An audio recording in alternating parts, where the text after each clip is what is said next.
Good day and welcome to SCO BRICS Insight, where we talk about what's really going on in the world of the BRICS. Now today I want to talk about the ruble, Russian trade and their move to use the use of ruble and friendly countries in trade.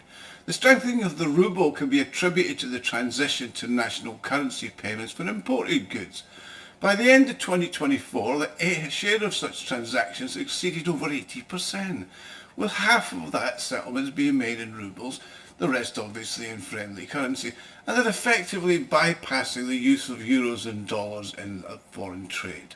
Now this development opens up opportunities for foreign countries to purchase Russian energy resources and to sell their products to Russia without reliance on traditional currencies. Consequently, the demand for Western currencies amongst importers in the Russian Federation is declining rapidly, and that's led to a fall in the exchange rates. There's a long-term trend that reduces Russia's reliance on the toxic currencies and maintains the ruble's global importance. So let's explore how this shift affects the cost of imported goods and the role of the ruble in global trade.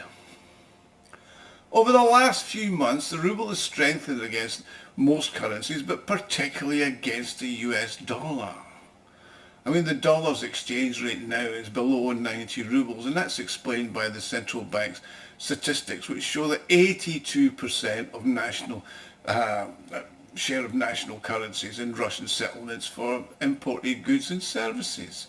Now, the ruble also accounts for a significant proportion of these payments, with almost half of the settlements, that's 48%, in the fourth quarter of 2024 being made in rubles. Now, the remaining transactions are conducted using the currencies of partners such as the yuan or the dirham. Now, a year ago, 70% of import transactions were conducted in national currencies, with the ruble accounting for actually only a third, so it's pretty much gone up. According to the latest quarterly data from the central bank, the toxic currencies, the dollar, the euro and other unfriendly currencies like the pound, now account for less than 20% of all import payments. In trade with Asia, this figure is only 10%, and in payment transactions with Europe, it fell below 40% for the first time. Now, before I continue, I'd like to make an appeal. If you like and enjoy my videos, you can help me fund the channel and my website, SCO BRICS Insight, to further make them and improve them. You can do this by making a small donation, which is done by clicking on the thanks button at the bottom of the video screen.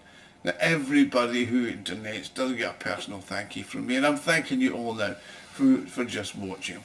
Also, don't forget to like and subscribe, and also keep the comments coming, because I do enjoy reading all of your comments and responding to them. Now, a similar situation is evident in the settlement for exports, where the combined share of the ruble and national currencies exceeded 82% at the end of the fourth quarter, according to the regulator's data.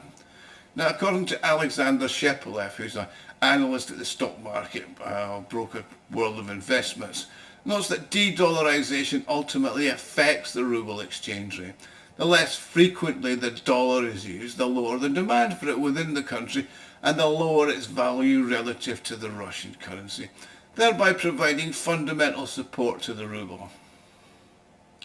On February the 20th, the ruble rose to 88 per dollar in interbank trading for the first time since September 2024, and that's consolidating at this level according to TradingView data. Now, this rise in the exchange rate can be attributed primarily to news of the negotiations between the Russians and the Americans to end the Ukrainian conflict.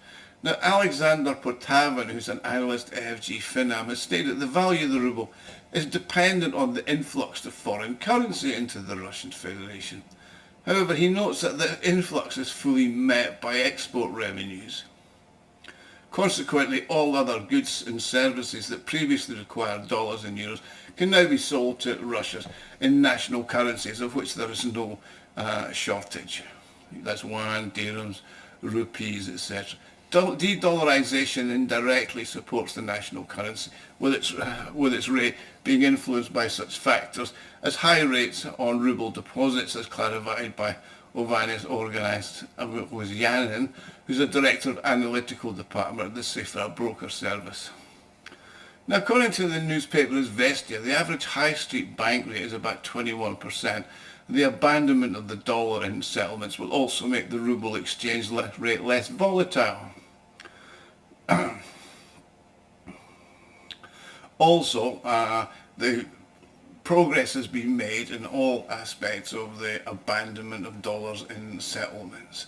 I mean, according to Alexander Potavin at FG Fina, the growing role of the ruble in national currencies and foreign trade is a forced measure, as other options are either prohibited, risky or more expensive.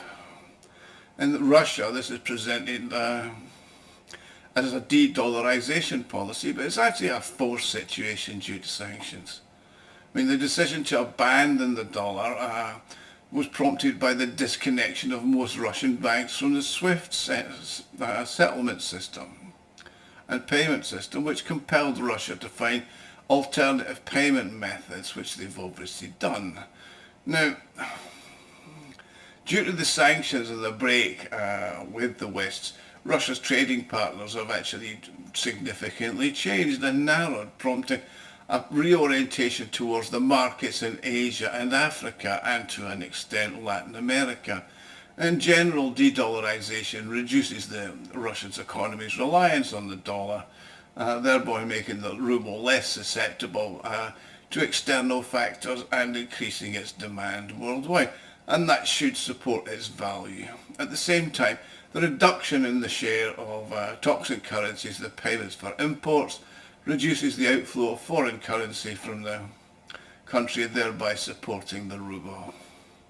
Switching to payments in rubles also has the advantage of reducing importers' commissions, costs due to the conversion into other currencies, and generally avoiding some of the problems that you do face with settlements when you're moving from currency to currency.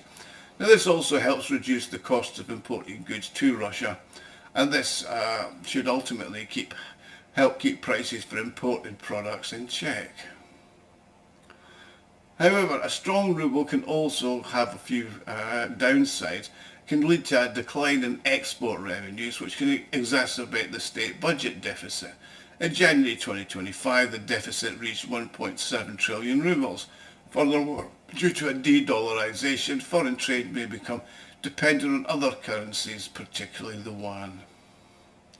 So, in the long term, the transition to a ruble-based settlements and national currencies are expected to strengthen economic ties with China, Saudi Arabia, India, African republics, and that was highlighted by Ivan Kasharin, who's an analyst at the broker world of investments.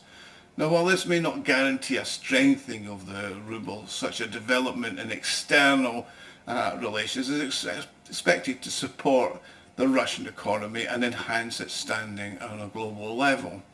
Now, thank you for watching. Please like and subscribe.